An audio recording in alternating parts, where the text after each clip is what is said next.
In the history of modern war, some battles are remembered for their size, others for their brilliant tactics. But a few are remembered because they represent something more. They're turning points, moments where the impossible becomes real. The Battle of Dien is one of those moments. In 1954, France, a modern Western superpower, was fighting to hold on to its colonial empire in Indochina. For almost 10 years, they'd been stuck in a brutal war with the Viet Minh, a nationalist movement led by Ho Chi Minh. Frustrated by the endless guerrilla fighting, the French High Command came up with a plan they believed would end the war for good. They decided to build a fortress so powerful, so well defended, that it would be a magnet, drawing the main Viet Minh army into one big, conventional battle. There, in a remote valley in northwestern Vietnam, French technology, artillery, and air power would finally crush the rebellion. They called this fortress Dien Bien Phu. In their eyes, it was an unbeatable trap. Instead, it became their tomb.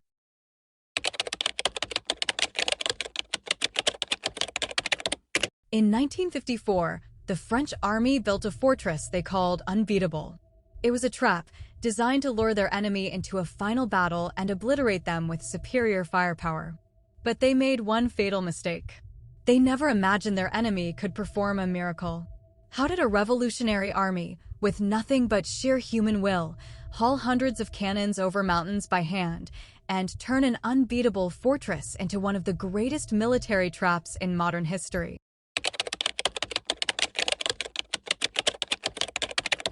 By late 1953, the First Indochina War had dragged on for 7 exhausting years. France, still healing from World War II, was watching its resources and political will bleed out in the jungles of Southeast Asia. The Viet Minh, led by the enigmatic Ho Chi Minh and his brilliant general, Vong Nguyen Giap, had grown from a small guerrilla band into a disciplined, battle-hardened army. They controlled huge parts of the countryside, leaving the French mostly boxed into cities and fortified posts. The war was a quagmire. Back in Paris, the government was desperate for what they called an honorable end to the conflict. They needed a decisive victory, a blow so stunning it would force the Viet Minh to the negotiating table on French terms. In May 1953, a new commander, General Henri Navarre, arrived in Indochina. His job was to create the military conditions for a political victory. His solution was the Navarre Plan. First, regroup and rebuild French forces. Then, in 1954, launch a massive offensive to shatter the Viet Minh's main army. The heart of this plan was a remote valley near the border with Laos called Dien Bien Phu. On paper, the French strategy seemed logical. By building a massive, fortified airbase deep in enemy territory, they could block Viet Minh supply lines into Laos and protect local allies. But the real goal was to create an irresistible target. General Navarre was convinced that General Giap would have no choice but to attack the fortress. And when he did, he'd be walking into a killing field. This logic was built on a series of deeply flawed and ultimately fatal assumptions. The French looked at the valley, 18 kilometers long and surrounded by rugged, jungle-covered mountains, and saw a perfect defensive position. They believed it would be impossible for the Viet Minh to haul any significant artillery through that terrain. Without big guns, the Viet Minh would have to charge across open ground with just infantry, where they'd be mowed down by French firepower. The entire strategy depended on one thing: air power. Dien Bien Phu was designed as an air-land base, supplied and supported completely from the sky. The French built 2 airstrips in the valley, seeing them as an unbreakable lifeline. They were sure their planes could keep the garrison supplied forever and pound any enemy positions into dust. In November 1953, Operation Castor launched. In the biggest airborne operation since World War II, thousands of elite French paratroopers dropped into the valley and secured it. Over the next few months, they built a formidable fortress complex. The garrison grew to over 15,000 men, a mix of French regulars, elite paratroopers, foreign legionnaires, and colonial troops. They built a series of 8 interconnected strongpoints, giving them romantic female names like Beatrice, Gabrielle, and Elaine. These were studded with bunkers, barbed wire, and machine guns. For extra punch, they even flew in 10 light tanks, disassembled and reassembled on site. Confidence in the French camp was sky-high. It was pure arrogance. The French artillery commander, Colonel Charles Pyroth, was a perfect example. A decorated veteran who'd lost an arm in Vietnam, Pyroth was completely dismissive of the enemy. He boasted to journalists, "I've got more guns than I need." When asked what he'd do if the Viet Minh actually got artillery into the hills, he was certain, "They will have to reveal their location when they fire," and 5 minutes later, no more Viet artillery. He guaranteed he could silence any enemy cannon. It was a promise he would come to regret with his life. The French had based their entire plan on a smaller, successful battle at Nha San a year earlier, where they had held the high ground and crushed Viet Minh attacks. But Dien Bien Phu was different. At Nha San, the French were on the hills looking down. At Dien Bien Phu, they were in the valley, looking up. It was a simple, fatal mistake that the French High Command, in its hubris, just couldn't see. They had built the perfect trap. They had dared their enemy to attack. But they had profoundly misjudged their opponent. While the French were building their fortress of steel, General Giap was preparing a response, not with technology, but with the unstoppable force of human will.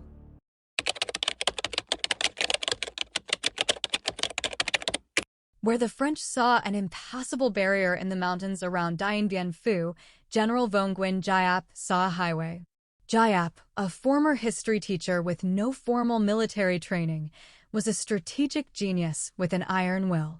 He understood something the French never could, the true power of a people's war. When the French took Dien Bien Phu, Giap immediately saw his chance. This was the decisive battle the French wanted, but it would be fought on his terms. On December 6, 1953, the order was given, surround Dien Bien Phu and destroy it. Giap knew the key wasn't just amassing troops, it was solving an impossible logistics problem. He had to get heavy weapons and tons of supplies to a remote valley, through hundreds of kilometers of dense jungle, all while being hunted by the French Air Force. What happened next was one of the most incredible logistical feats in the history of war. Giap mobilized an entire nation. An army of over 250,000 civilian porters, men and women, was summoned to become a human supply chain. They carried everything, rice, ammunition, and most astonishingly, the disassembled parts of heavy artillery pieces. The French had calculated that the Viet Minh could, at best, supply 2 divisions for a short time. Giap planned to deploy 5 divisions, around 50,000 combat troops, to face the 16,000 French soldiers and keep them supplied for months. The journey was an odyssey of pure, back-breaking effort. Porters pushed specially reinforced bicycles loaded with hundreds of pounds of supplies. They built makeshift roads, sometimes overnight. But the most incredible sight was the hauling of the artillery. Heavy 105mm howitzers, supplied by China, were taken apart. Hundreds of men would then pull, push, and winch the heavy components up steep, muddy tracks. Ropes would snap, and men would throw themselves under the wheels of the heavy gun carriages to stop them from careening into ravines, sacrificing their own lives to save the precious weapons. They worked mostly at night, inching forward under the constant threat of French bombs. But getting the guns there was only half the battle. Giap's true genius was in how he used them. Instead of grouping his artillery in open positions like the French expected, he had his soldiers dig individual, shell-proof dugouts for each gun. These were perfectly camouflaged on the slopes of the hills overlooking the French, with only narrow openings to fire from.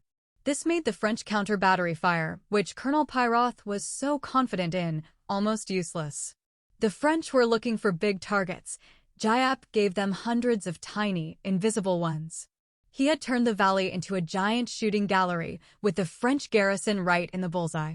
Initially, Giap planned for a fast strike, fast victory.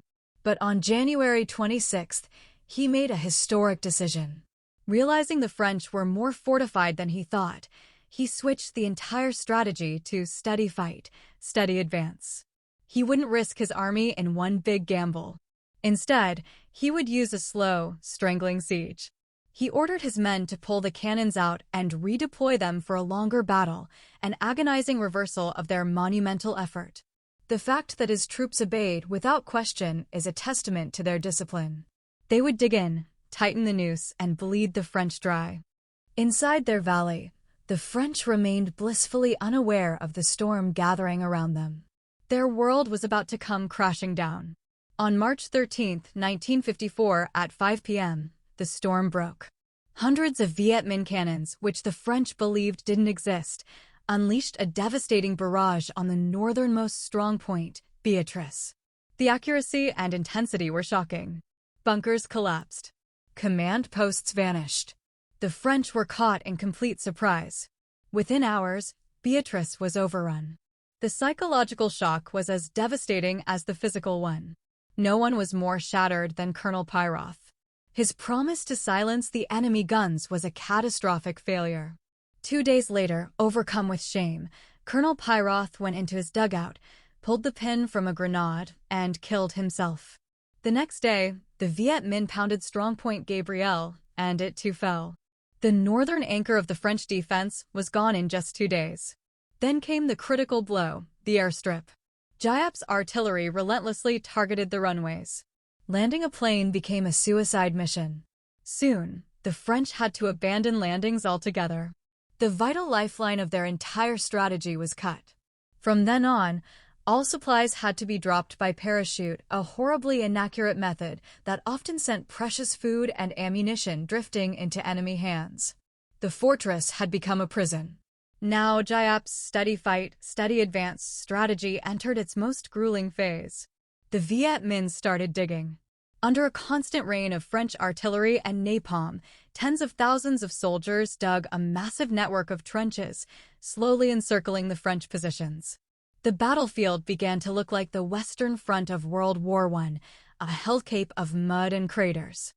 The monsoon began, turning the valley into a quagmire. The French trenches filled with knee-deep, stinking mud. The wounded couldn't be evacuated. Bodies lay rotting in the rain. Disease spread like wildfire.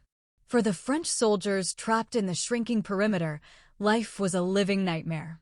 Throughout April, the fighting was relentless. The Viet Minh launched massive assaults on the eastern strongpoints, Dominique and Elaine.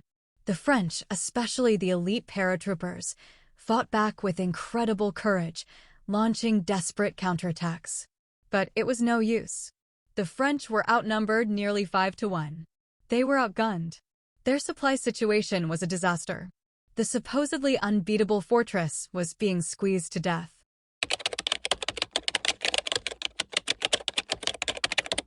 By early May 1954, the French garrison at Dien Bien Phu was on the verge of collapse. The 57-day siege had reduced the fortress to a moonscape. The perimeter had shrunk to a small, desperate pocket. The field hospital was overflowing. Ammunition was almost gone. Food was scarce. The monsoon rains never stopped. General Giap, sensing the end was near, prepared for the final blow. The final attack began on the night of May 1st with a massive human wave assault. Over the next week, the last French defenses were systematically dismantled. On May 6th, the Viet Minh blew up a massive charge they had tunneled under a key strongpoint, shattering the last major defensive position. On May 7th, Giap ordered the final push. Viet Minh troops poured into the central sector from all sides. The remaining French soldiers, exhausted and out of ammo, could barely resist. At 5:30 p.m., a white flag was raised over the command bunker of General Decisive. Triumphant Viet Minh soldiers swarmed the headquarters, raising their red and yellow flag over the fallen fortress. The battle was over. The human cost was immense. The French lost around 2,300 killed, with over 11,000 captured. The Viet Minh suffered even more, with an estimated 8,000 dead and 15,000 wounded. For the French prisoners, the ordeal wasn't over. They were forced on a brutal death march for hundreds of kilometers to prison camps. Thousands died along the way or in captivity. Of the nearly 11,000 taken prisoner, only about 3,300 would ever see home again. The fall of Dien Bien Phu was a political earthquake. The news reached Geneva the very next day, just as peace talks on Indochina were beginning. The French delegation, which had hoped to negotiate from a position of strength, was shattered. The defeat broke the will of the French public to continue the war and created a political crisis that led to the government's collapse. The resulting Geneva Accords of 1954 marked the end of the First Indochina War and French colonial rule. France agreed to withdraw. The accords called for a temporary division of Vietnam at the 17th parallel, with the Viet Minh in the north and a Western-backed state in the south. National elections were supposed to reunify the country in 1956, but they never happened. Dien Bien Phu set the stage for the next, even bloodier chapter. The United States, fearing the domino theory of spreading communism, refused to accept a unified Vietnam under Ho Chi Minh. They stepped in to fill the void left by the French, propping up the anti-communist regime in South Vietnam. The temporary division became a hard border, and the conflict escalated into the Second Indochina War, what Americans know as the Vietnam War. And the man who would lead the North Vietnamese army against the United States was the same General Giap who had masterminded the victory at Dien Bien Phu.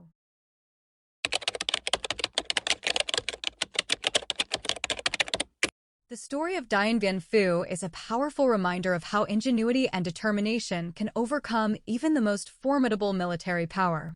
This was not just a military victory. It was a victory of will of a people who refused to accept domination. Dien Bien Phu changed the world. It ended an empire and reshaped the future of Southeast Asia. If you found this deep dive into one of history's most pivotal battles compelling, make sure to like, subscribe, and hit the notification bell so you don't miss our next story.